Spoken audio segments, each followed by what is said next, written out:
Some people say that he's double jointed in every joint.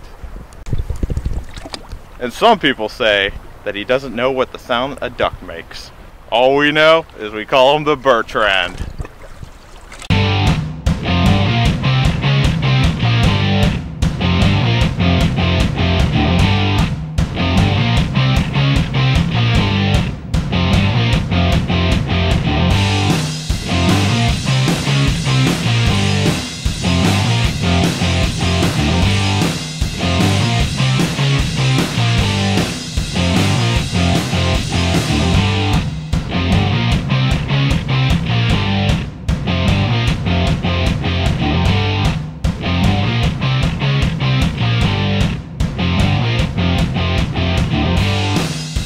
So far we've seen Josh Bertrand throw almost everything, including the kitchen sink, out here today. He's been throwing the A-rig primarily for about an hour. He's also switched it up with what looked like a jerkbait or maybe a fluke. And just a few minutes ago he was throwing a drop shot rig looking for the slow fish on the bottom here at the dam, where the depth can get down to about 35 feet. So apparently he is seeing fish. We've been seeing fish jump out here all day. Some of them look like stripers, some of them look like white bass. Hopefully he's got some fish locked away in those rocks on the shore.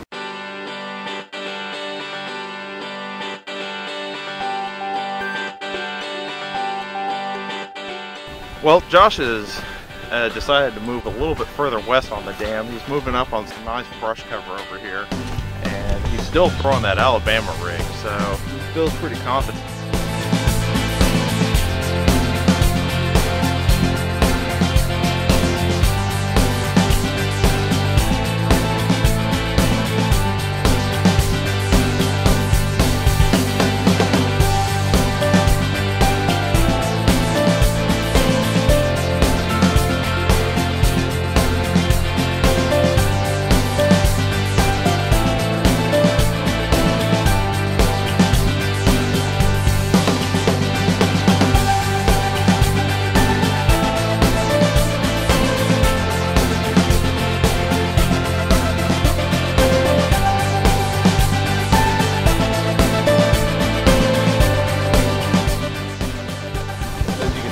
Pretty homogeneous all the way along it until you get to the transition points. He pulled out that nice large drum over on the far west side, and that might be an indicator that the bait fish sitting on between these sandbars and this rock ledge.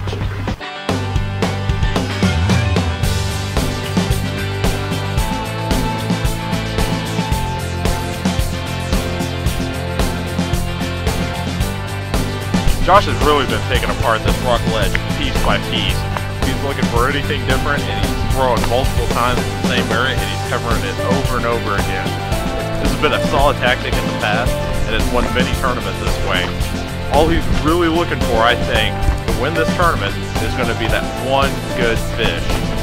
What we see now is Josh, with 30 minutes left in this tournament, has come to one of the little honey holes on this little backwater area that's pretty much isolated from a peninsula. And what happens is that these bait fish come into this region a lot of times because not a lot of wind blows on it, and typically the water is warmer in most circumstances. Right now what we're seeing is about 2-degree drop though from what we saw at the dam, so this water might actually work against him back here.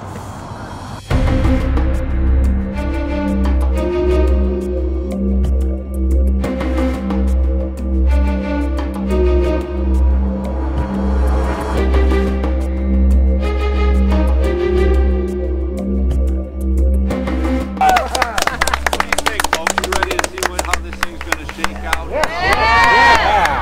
2013 Bassmaster Classic, berth at stake, over $50,000 worth of cash and merchandise. That's big stuff. We got at least something in those Triton live wells. That's yeah. Woo! Yeah! Big round! 6 pounds, 5 ounces. Yeah! Wow! Okay, Josh, I'm going to send you over to your nitro boat, powered by Mercury Outboard.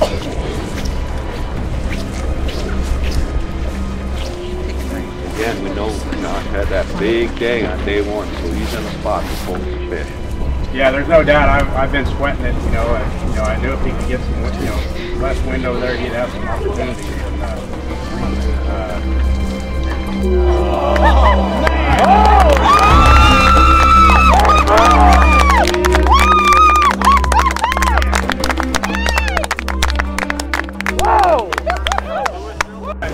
Okay, so we're here at the end of the day with Josh Bertrand. He took second place valiantly through a great one-day sack and then tied it up on the final day. Just could not get that last bite for the afternoon. So we saw most of everything which he did following around. Could you kind of tell us psychologically what was going through your mind throwing that A-rig all day long? Going into it, both of us had fairly tough days yesterday. He had 3 bites, so I figured that he was on. He's caught fish every day, and he was definitely going to catch a couple of fish. So I needed a few. And going into the day, I really felt confident. I didn't know how cold that water was going to be. I knew the wind wasn't going to blow hard out of the north, so I was thinking, if I can get into him, I could really get into him good and catch a couple of big ones on the Alabama rig. Because there's just some big fish living over there. So if I knew if I had a few bites, they would have been good ones. But for about an hour, it was obvious that the bite was going to be pretty slow. Those fish weren't chasing, and typically what you catch, you're going to catch a lot of what you catch in the first hour with that thing. When I didn't have a bite in the first hour, I knew I'd have to slow down and just hope to scratch out a couple bites and hope that he struggled. So I slowed it down with a jerk bait. I threw a drop shot for a while. I ended up catching a drum on the jerk bait. I thought I had a 10-pound bass, and it ended up being a drum, so that was a bummer. But just grinded it out all day and just wasn't able to get the bites. Also, this being your highest fishing place, even though it was a really close day, I mean overall with just the bites that we've had in the past, what is your future plans for fishing these tournaments? Yeah, it's a good question. I'm looking forward to just sticking with it.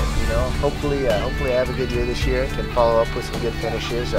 Both of the next 2 legs too. It'll be my first time there, so we'll see what happens. Just gonna pre-fish hard, study hard, and hope to get lucky and have a couple more good finishes. But we'll see. My goal is to fish for a living. And I do right now. A lot of it's guiding and a lot of it's tournament fishing, but I'd love to fish the Elite Series. That's my dream. So whether it happens this year or 5 years down the road, I'm going to keep trying until I make it.